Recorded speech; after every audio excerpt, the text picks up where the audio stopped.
The Democratic Alliance in the Western Cape is indeed excited today. They've wrapped up their one-day conference here at Century City in Cape Town with the election of who was initially the interim leader of the DA in the province, Tertuis Simmers, as now the person to lead the party in the province for the next 3 years. Of course, a short while ago we heard Mr. Tertuis Simmers saying that in his manifesto he has a 10-year plan. And speaking to the media shortly after he was announced as the DA's leader in the province for the next 3 years, he talked to us about what he has planned for the province. Some of his aims, for example, is to get the DA in the Western Cape to over 60%. You would know that the DA has always hovered just beneath the 60% mark in terms of gaining the trust of the electorate. Of course, have been in power in the province for 10 years. And of course, saying that now the work has already begun, but going forward to 2024, their aim is to not just grow its footprint in the Western Cape or to maintain that footprint, but indeed to do so on a national level. Earlier today, we also heard the DA's federal leader, John Steenhuisen, saying that come 2024, the day after the elections, if the DA manages to succeed in its quest, one of the first things it will do is to bring about what it calls a devolution act, talking about devolving powers of, for example, police, rail, etc., to provinces that are able to manage, provinces that are able with proven track records of managing these services. But just for a short summary of today's proceedings, I've got with me someone who was uncontested as the DA's chairperson here in the Western Cape, Yaku. We spoke earlier on.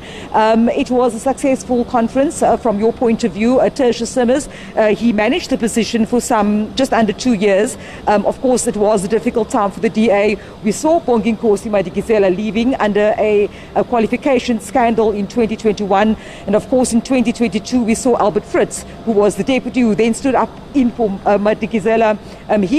He stepped down due to sexual misconduct allegations. So it's been a tough while for the Democratic Alliance. But with this leadership elected today, where do you see the party headed for the next term? Well, today was a fantastic day, very enjoyable. It's also good to not show in government that we are efficient, but we were also on time with our congresses and didn't make you wait for any of the announcements or accreditation. So all our delegates are now on their way back home. Some have to travel to the Crags, to Maritzburg. Some will be 6.5, 7 hours on the road. So we hope that everybody travels safe. But today we were internally focused, but as you could see, we elected a united, diverse team.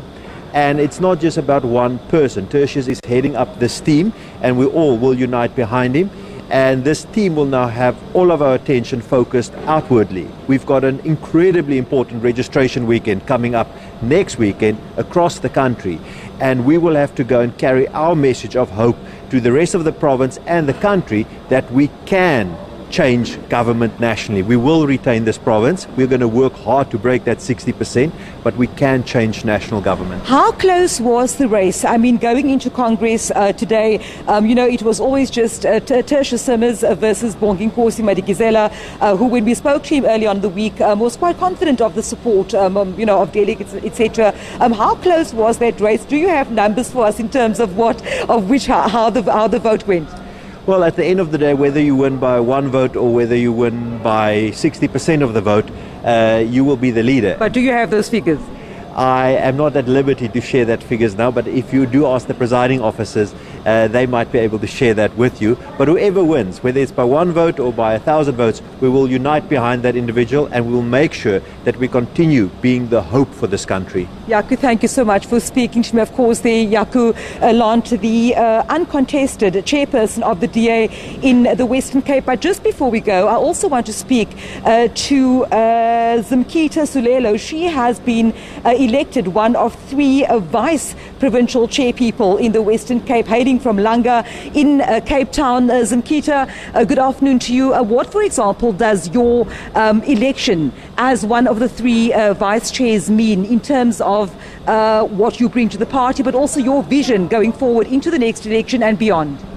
Thank you very much for that question. If you recall, in 2020, I was elected as one of the additional members. So to be re-elected again at a level a bit higher than the additional member, it is a huge honor for me. and it just confirms that I have a lot of work that I still have to do in the PEC. And the fact that delegates chose me again, it shows that they have faith in me, and I have to use my time in the PEC to make sure that we retain the province and also we grow in numbers in the entire South Africa. Nkita, thank you very much for speaking to me. Of course, they're one of 3 deputy vice chair people selected or elected here at the DA Congress in the Western Cape, which just wrapped up a short while ago with Tertuis Simmers announced as the DA's leader in the Western Cape.